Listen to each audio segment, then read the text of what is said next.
धर्मेश बाबा था, मिनेश बाबा था। धन्यवाद।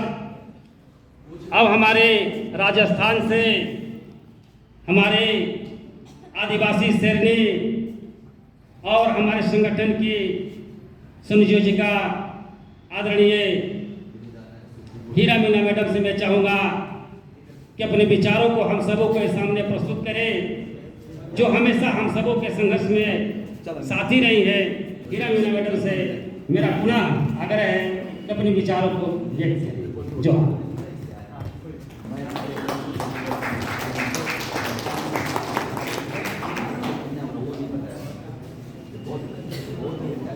आप सभी साथियों को बहुत बहुत सेवा जोहार।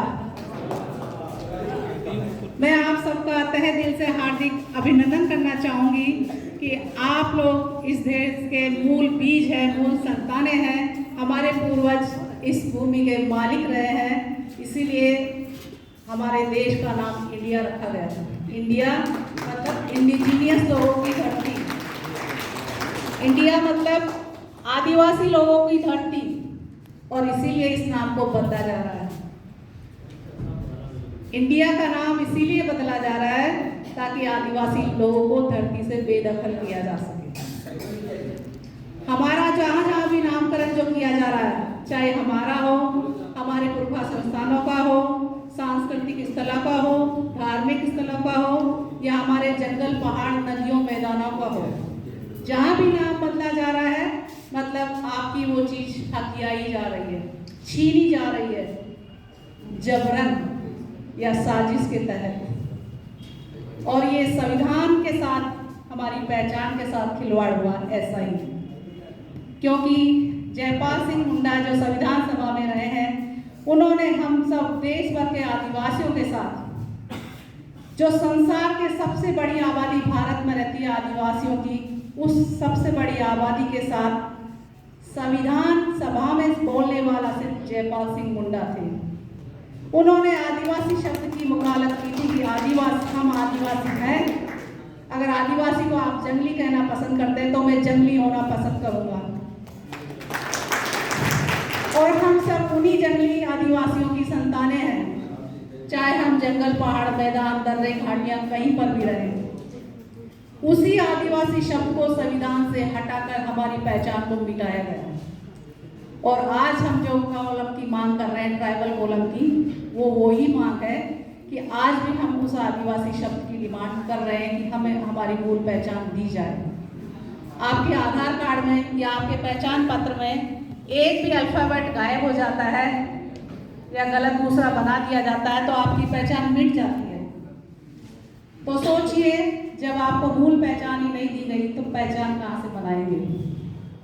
और ये खेला अब सरेआम खेला जा रहा है, 8-10 सालों में बहुत तेजी से खेला जा रहा है। हमारा जो पहचान है, हमारे पुरखों ने बहुत बेहतरीन तरीके से स्थापित की थी पूरे देश भर में, चाहे वो गोंडवाना हो, चाहे वो गिलिस्तान हो, चाहे वो मत्स्य राज हो, चाहे नॉर्थ ईस्ट के राज्य हो। आज भी हमारे जो वंशज हैं वो अपनी भाषा के साथ, अपनी संस्कृति के साथ, अपने इतिहास के साथ, अपनी पुरखा परंपराओं के साथ, अपनी अपनी खान पान शैली के साथ, अपने अपने जीवन दर्शन के साथ अपनी अपनी मूल पहचान अभी भी बरकरार किए हुए हैं। इसका उदाहरण हम और आप सब हैं। देख लीजिए, नॉर्थ ईस्ट से आए मेरी बहनें और मेरे भाई को देखिए, आप गोंडवाना से आए आप लोगों को देखिए, मैं राजस्थान से मरुभूमि से आई मुझे देखिए। आज भी हम सदियों से जो सिंधु घाटी सभ्यता में हमारे पूर्वजों ने जिस सभ्यता संस्कृति को निर्मित किया था, उस सभ्यता और संस्कृति को आज भी हमारे पूर्वजों के साथ हम भी कंधों पर लेके आए हैं। तो वो सभ्यता और संस्कृति जब 5000 सालों से नहीं मिटी तो इन सदियों से क्या मिटेगी? मिटेगी क्या? नहीं मिटेगी। इसीलिए ये बार बार काल्पनिक जो इनके चरित्र है, उनके बड़े बड़े स्टेचू बनवा रहे हैं, बड़े बड़े उनके स्थल बनवा रहे हैं, ताकि हमारे पुरखों की पहचान को धूमिल किया जा सके और हमारी आने वाली जो संतानें हैं या आने वाली जो पीढ़ी है उसके भविष्य को बर्बाद कर सके और हमारे जंगल पहाड़ को लूटा जा सके। आप आपको गाय के नाम पे, धर्म के नाम पे, जात के नाम पे, राम के नाम पे, गोबर के नाम पे, XYZ किसी भी नाम से आपको भावनाओं के साथ भड़का दिया जाता है। लेकिन कभी कोई कम्युनिटी या कभी कोई सरकार आपको आदिवासी होने का हक देने के लिए मंच से कोई नहीं बोलता, ना हमारे नेता बोलते हैं। हमें वनवासी बोलते हैं, वनबंधु बोलते हैं, जनजाति बोलते हैं। ये हमारी असली पहचान नहीं है। हमारी असली पहचान है आदिवासी, इंडिजीनियस। और इसी के लिए हम यहाँ इकट्ठे हुए हैं और हर बार इकट्ठे होते हैं। इसके लिए मैं इंडिजीनियस धर्म समन्वय समिति के सभी लड़ाकों को सलाम करना चाहती हूँ कि वो ऐसे लड़ाका है जो अपने खून पसीने के साथ अपनी जान को भी दांव पे लगाए हुए हैं। उनके पास आर्थिक संसाधन नहीं है, लेकिन उनके पास बुलंद हौसले हैं जो लोहे से भी बुलंद है, लोहे से भी मतलब ताकतवर है। इसीलिए देखिए दिल्ली में 144 लगी हुई है, लेकिन फिर भी आज हमारा सम्मेलन हो रहा है। ये इन्हीं बुलंद हौसलों की ताकीद है कि हमारे पुरखों ने जो हमारी रगों में खून छोड़ा है, वो खून कल राष्ट्रपति भवन में घूम रहा था और आज यहाँ पे ये सम्मेलन करके अपनी बात को रख के अपनी पहचान के लिए आपको सबको अवेयर कर रहा है कि हमारी जो मूल पहचान है वो ब्रिटिश सरकार ने बरकरार रखी थी। 1871 से लेकर 1941 तक हमें कभी अबॉर्शन का, कभी अबॉर्जनाइन का, कभी एनिमिस्ट का, कभी ट्राइबल का, कभी ट्राइबल रिलीजन के नाम से हमें जनगणना कोलन कोड दिया था और हमारी पहचान को स्थायी रूप से अन्य धर्मों से अलग पहचान दी थी, क्योंकि हम आदिवासी हैं। हम जो वर्णवादी व्यवस्था के 4 वर्ण है या हिंदूवादी व्यवस्था के जो 4 वर्ण है, ब्राह्मण, क्षत्रिय, वैश्य, शूद्र, उन 4 वर्णों से अलग पहचान रखते हैं। हम इस देश के मूल वारिस हैं, मूल बाशिंदे हैं और मूल मालिक हैं। इसीलिए हमें किसी भी धर्म से अलग पहचान ब्रिटिश सरकार ने दी थी और वो पहचान हमें बरकरार रखनी होगी, क्योंकि वही पहचान हमें भी बचाएगी और आने वाली पीढ़ियों को भी बचाएगी और हमारे जंगल पहाड़ों को भी बचाएगी। और इसी पहचान के साथ खिलवाड़ किया जा रहा है। संविधान का जो हवाला देते हैं, उन्होंने ही हमारी पहचान को मिटाया है। हम हमारे पुरखे राजा रहे हैं, किसी भी क्षेत्र में चले जाइए, वहाँ के किले, महल, बावड़ियाँ जो प्राचीन हैं, ऐतिहासिक स्थल है, सांस्कृतिक स्थल है, वो सब हमारे पूर्वजों की है। उसके बाद आने वाली जो आगे जाती हैं, उन्होंने कब्जा किया है और आज जो सरकार है वो शरणार्थियों की सरकार है, घुसपैठियों की सरकार है या गैर मतलब आदिवासी नहीं, गैर आदिवासियों की सरकार है। इसलिए आदिवासियों का सिंबल तो उन्होंने रख दिया राष्ट्रपति के तौर पर। सोचिए, जब देश का राष्ट्रपति आदिवासी है, वो भी महिला, और जिस राज्य की महिला राज्यपाल है और उसी राज्य में आदिवासी महिलाओं के साथ सरेआम बलात्कार हो रहा है, हत्याएं हो रही है, जगह में नरसंहार हो रहा है, तो सोचिए आदिवासियों की क्या स्थिति होगी। कहाँ है वो संविधान? कहाँ है संविधान के नुमाइंदे या कहाँ है वो सरकार जो संविधान से चलती है? मणिपुर भी इसी देश का हिस्सा है। मणिपुर के भी नागरिक इसी देश के नागरिक हैं। मणिपुर के कुकी आदिवासी भी इस देश के मूल मालिक हैं। उनके साथ ऐसा क्यों किया जा रहा है? क्योंकि उनके पास जंगल, पहाड़, नदियां हैं, मैतेई के पास नहीं है। इसीलिए मैतेई को अनुसूचित जनजाति का दर्जा देने के लिए वकालत की गई है और उनको और प्रशासन को खुलेआम छोड़ा गया कि आप नरसंहार कीजिए ताकि जंगल, पहाड़ आसानी से मिले। और ये खूनी खेला अभी भी खेला जा रहा है, शांत नहीं हुआ है। बहुत खतरनाक माहौल है कश्मीर में। कश्मीरी जो आदिवासी है, चाहे वो गुज्जर हो, बकरवाल हो, सिंधी हो, कश्मीर में 6 आदिवासी समुदाय है, लेकिन आपको सिर्फ कहेंगे ब्राह्मण ही है, ब्राह्मणों की हत्या हुई है, जबकि आबादी वहाँ 60 से 70 लाख आदिवासियों की है और सबसे ज्यादा नरसंहार या शोषण उन्हीं लोगों का हो रहा है। जैसे यहाँ मैतेई को मणिपुर में अनुसूचित जनजाति का दर्जा देने का प्रयास किया गया, कश्मीर में किसी और जनजाति को एसटी के रूप में डाल दिया गया है। ऐसा हमारे हर क्षेत्र में किया जाएगा, ताकि वो हमसे ही आपस में लड़वा कर हमारी पहचान को मिटा सके। ना प्रशासन का सहारा लेना पड़े, ना किसी पे दाग आए और हम आपस में लड़ कर मर जाएं। क्या आप लोग चाहते हैं ऐसा हो? तो हमारे जो स्कूल का फॉर्म है, कॉलेज का फॉर्म है, या हमारा जो नौकरी का फॉर्म है, या कोई सा भी फॉर्म आप जब पढ़ते हैं, उसमें एक कॉलम आता है धर्म का। आप हिंदू है या मुस्लिम है या सिख है, ईसाई है, जैन है या बौद्ध है, सारे कॉलम हैं, लेकिन आदिवासी कॉलम देखा है आप लोगों ने कभी? तो हम क्या हैं? तो हमारे लिए वो कॉलम क्यों नहीं है?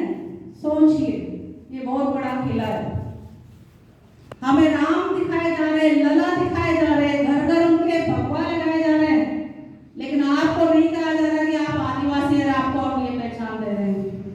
अरबों खरबों पूरी देश की संपदा को लूट कर उन पे न्यौछावर किया जा रहा है, और आपके खिलाफ एक ऐसा तमगा खड़ा किया जा रहा है जो आपको मनुवादी व्यवस्था यानी मनुस्मृति के अनुसार सबसे निचले पायदान पे रखेगा। क्या आप निचले पायदान के हिस्सेदार हैं? आप मालिक हैं इस देश के। आप चारों वर्णों में कहीं नहीं आते हैं। हम लोगों ने उन शरणार्थियों को शरण दी है। उन शरणार्थियों को शरण देने वाले आदिवासी हैं। चाहे अरावली की पर्वतमाला का इतिहास निकाल के देख लीजिए, यहाँ सब जगह, चाहे दिल्ली हो या पूरी गुजरात हो, भीख मीणाओं का राज रहा है। आप गोंडवाना का देख लीजिए, गौड़ समाज का राज रहा। नॉर्थ ईस्ट में देख लीजिए, आज भी आप वहाँ विशेष परमिशन के बिना नहीं जा सकते हो। असम के जो बोडो आदिवासी है, उनके 4 या 8 जिलों में बोडोलैंड, बोडो आदिवासियों की सरकार चल रही है आज भी। पता है आप लोगों को? लेकिन ये सरकारें हमें नहीं बताती। ये आपको वन बंधु, वनवासी, जंगली, असभ्य, बर्बर, दानव, दैत्य, असुर के रूप में अपने पुण्य महाकाव्यों में दर्ज कर रखी है, जिनको ये पवित्र मानते हैं। कभी पढ़ा और सुना हमने?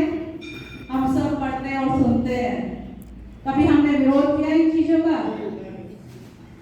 क्यों नहीं किया? क्योंकि हमारे पूर्वजों ने ये खून में दिया है कि हम सबका स्वागत करते हैं और हम शांति प्रिय हैं और हम सबके साथ मिलजुल कर रहने वाली कौम है।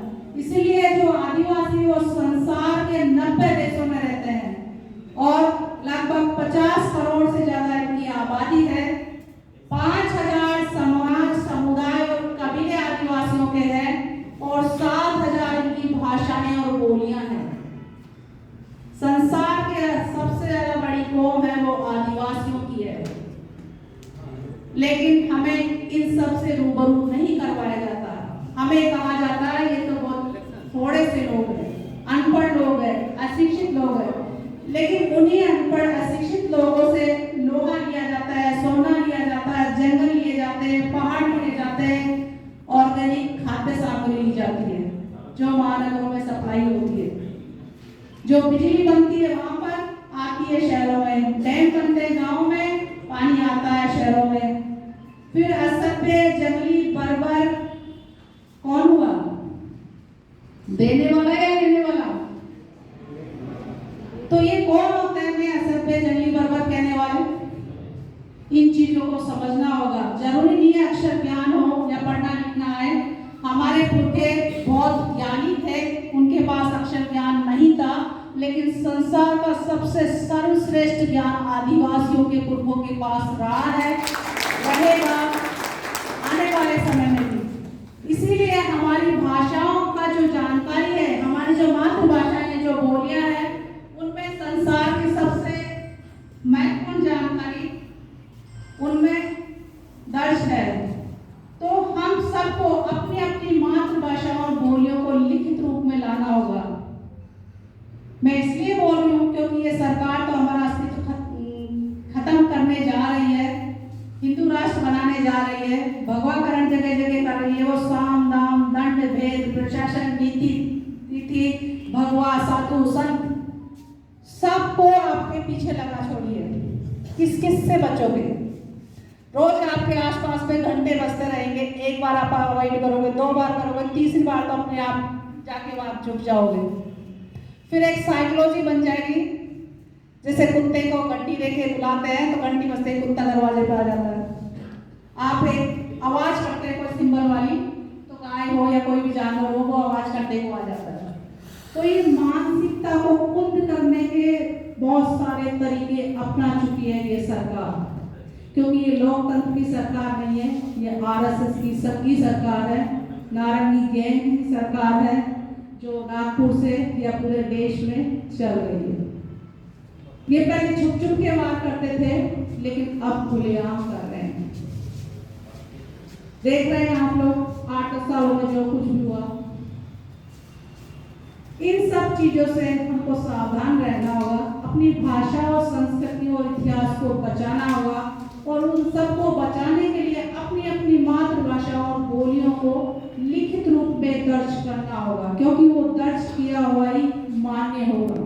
इनको प्रूफ चाहिए, लिखित में चाहिए, तो हमारे पास लिखित में हमारे पुरखे नहीं छोड़ के गए, उनके पास ओरल है, मौखिक है, उस मौखिक को ओरेचर कहा जाता है, तो उस मौखिक ज्ञान परंपरा को लिखिए।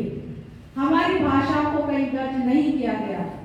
भारत में 781 आदिवासी समुदाय दर्ज है, लेकिन उस 781 आदिवासी समुदाय में सिर्फ 2 आदिवासियों की भाषा संविधान की 8वीं अनुसूची में दर्ज है, सिर्फ 2 की, बोडो की और संथाली आदिवासी। बाकी आदिवासियों की क्यों नहीं दर्ज है, जबकि आबादी में वो भी बहुत ज्यादा है।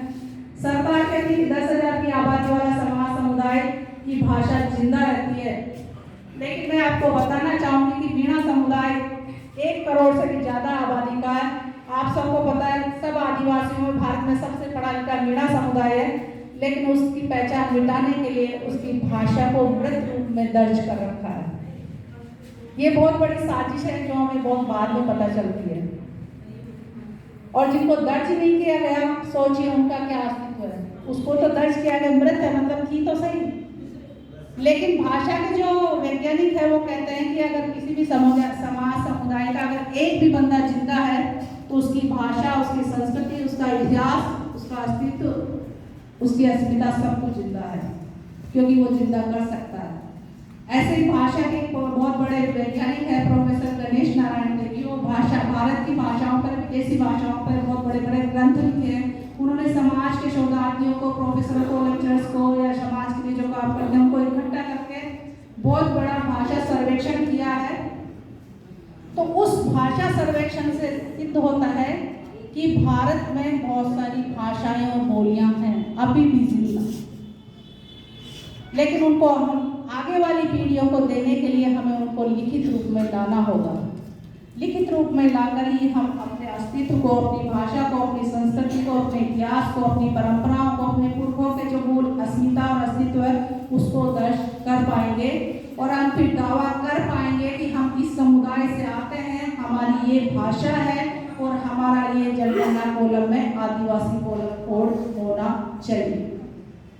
आपके पास जनगणना के लिए अगर कोई आता है तो आपकी भाषा पूछी जाएगी, तो उस भाषा में आप अपनी मातृभाषा के, गोंड है तो गोंडी बताइए, संथाल है तो संथाली बताइए, आप बोडो है तो बोडो बताइए, आप कार्बी है तो कार्बी भाषा बताइए, ऐसे मीणा हो तो मैं मीणी भाषा बताऊंगी। अपनी अपनी मातृभाषा को पहले दर्ज कीजिए, बाद में हिंदी और अंग्रेजी जो भी आप जानते हैं उनको बाद में दर्ज करवाइए, क्योंकि आपके अस्तित्व को, आपको जिंदा होने के लिए आपकी भाषा का जिंदा होना जरूरी है। ये बहुत बड़ी और गहरी बात है, इसीलिए मैंने अपने मीणी भाषा में 2 किताबें संकलित की है। अभी बहुत सारा मैटर है जिसको प्रकाशन में लाने थोड़ा समय लगेगा, तो बहुत सारी चीजें हैं। ट्राइबल कॉलम, जैसे मैंने बताया कि हम अपने आप को पूरे संसार भर के आदिवासी, विश्व आदिवासी दिवस भी मना चुके हैं। हम 2019 में आदिवासी भाषा वर्ष भी मना चुके हैं। क्या आपको पता है 2022 में जो विश्व आदिवासी दिवस की थीम दी गई थी उसमें था परंपरागत ज्ञान के संरक्षण और प्रसारण में आदिवासी महिलाओं की भूमिका। यूएनओ ने ये थीम क्यों दी बताइए? क्योंकि महिलाएं इस संसार की जननी है और संरक्षिकाएं हैं और पालन पोषण करने वाली है। आप लोग जानते हैं आज तो डॉक्टर हो गए, लेकिन जो आपके पिता है या दादा है या नाना है, उनको पैदा करने वाली कौन थी? उनको पालने पोषने वाली कौन थी? उनकी दवा दारू करने वाली कौन थी?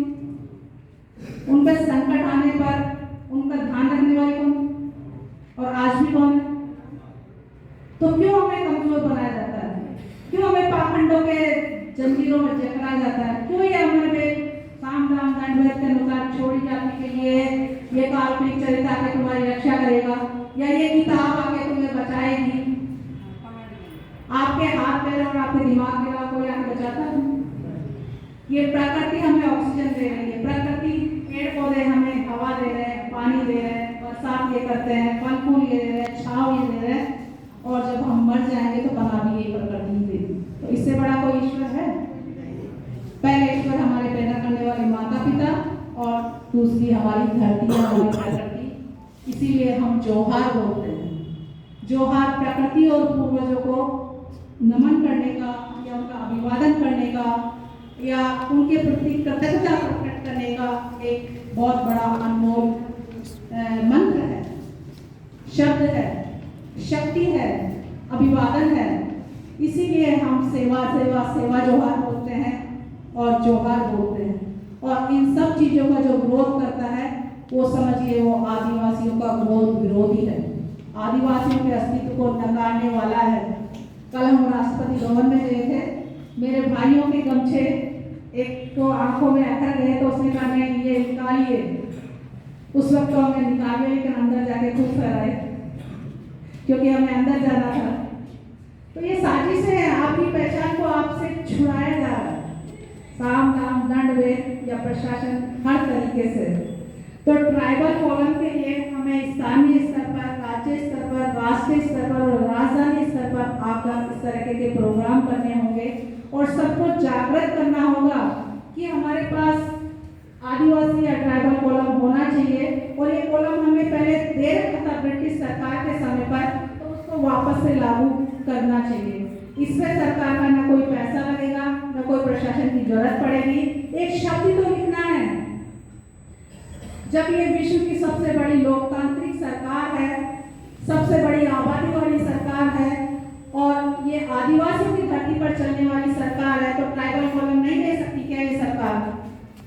राष्ट्रपति हमारे आदिवासी समाज से है तो हमें राष्ट्रपति से भी गुहार लगानी चाहिए और जगह जगह से लगानी चाहिए, क्योंकि अभी हमारे पास पावर है सब तरफ से, क्योंकि हम जिंदा कौम है। ये आखिरी पीढ़ी है जो अपने अस्तित्व के लिए लड़ रही है, आने वाली पीढ़ियों को बचाने के लिए लड़ रही है। आने वाले समय में तो मानसिकता को इस तरीके से कुंद कर दिया जाएगा कि कोई समझ ही नहीं पाएगा कि हमें क्या बोलना है, क्या करना है।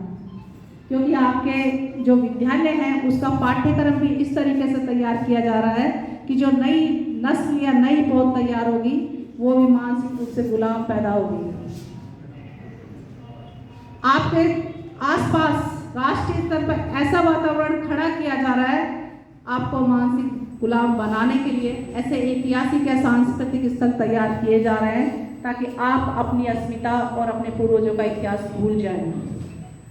तो उन सबको याद रखते हुए, अपनी पहचान को बरकरार रखते हुए, ट्राइबल कॉलम के लिए सबको संगठित होकर एकजुटता के साथ सबको मिलजुल कर एक आवाज में, क्योंकि हम संविधान में दर्ज 781 हैं, लेकिन बहुत सारे ऐसे हैं जिनको दर्ज ही नहीं किया गया।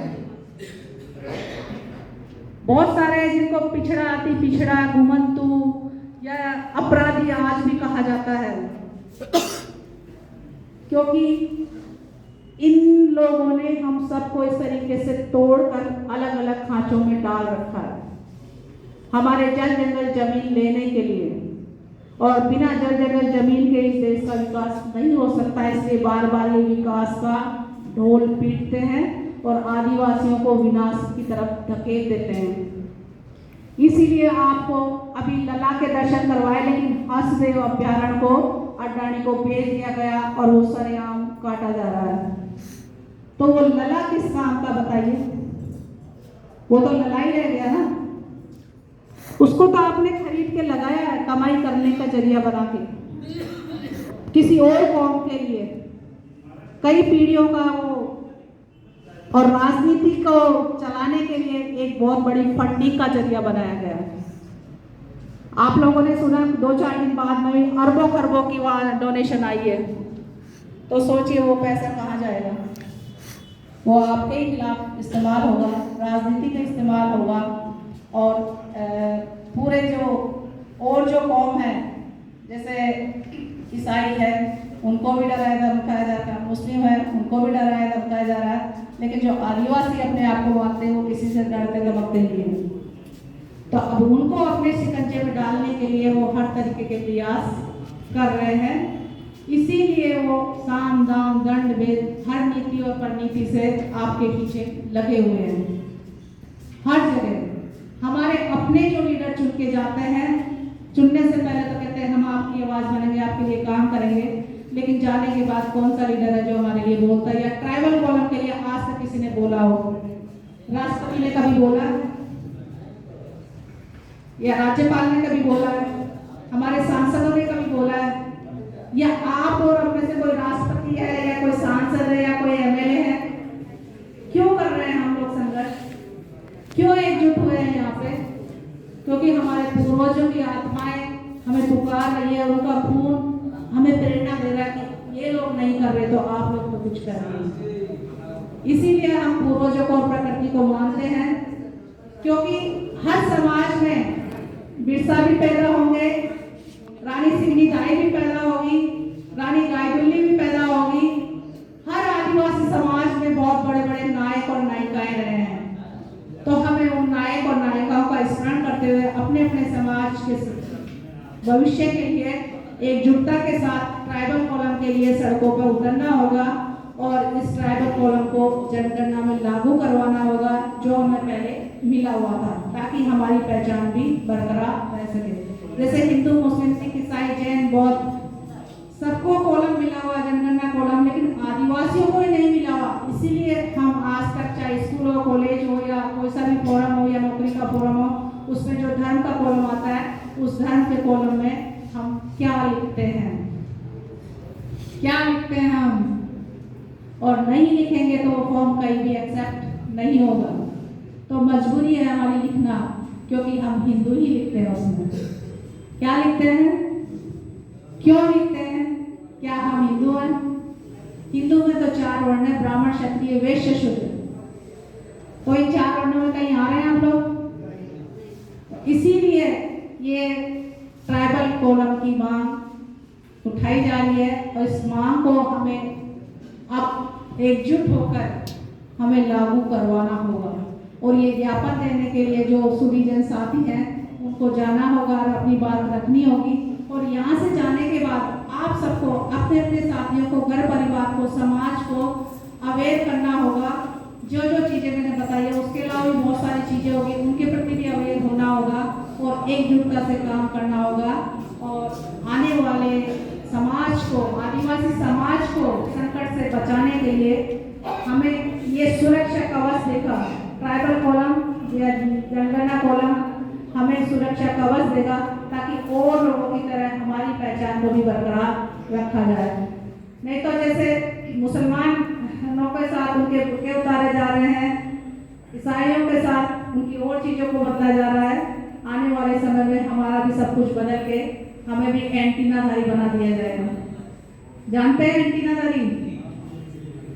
कोरोना वायरस से भी खतरनाक है एंटीनाधारी, मानते हैं ना?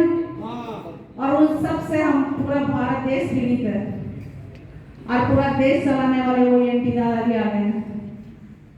तो इस एंटीना को अब सही मोड़ पे लाना होगा और वो लाने वाली कौम सिर्फ आदिवासी है। सिर्फ आदिवासी कौम है जो सदियों से अपने धर्म पे, अपने न्याय पे, अपनी नीति पे, अपने सदाचार पे, अपने प्रेम पे, अपने साहस से चलती आई है। बाकी हर कौम तो हर समय घूमने देख देती है, जहाँ चाहे जहाँ, अपने आप को चाहे वो शेर खा कहे चाहे राजपूत कहे। जोधा अकबर का इतिहास पता है ना हम लोगों को? कौन थी जोधा? राजपूतों की बुआ या बहन।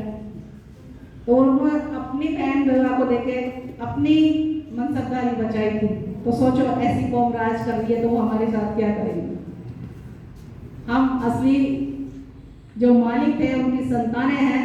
ये प्रशासन क्या, सदियों से हमारे पुरखे लड़े हैं और हम भी लड़ते रहेंगे और हमारी पहचान को कायम करने के लिए एक मील का पत्थर साबित होंगे, ताकि आने वाली पीढ़ियां उस इबादत का सुख भोग सके।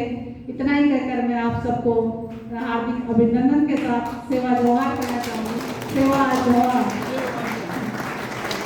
बड़ा पेंटा, बड़ा पेंटा, बड़ा पेंटा। शुक्रिया, जोहार, आभार, अभिनंदन। धन्यवाद। आपके द्वारा प्रस्तुति बहुत अच्छी रही और हम लोग को पूरी तरह से विश्वास भी होता है। अब मैं अतिथि को बुलाने से पहले थोड़ी सी सूचना देना चाहूँगा।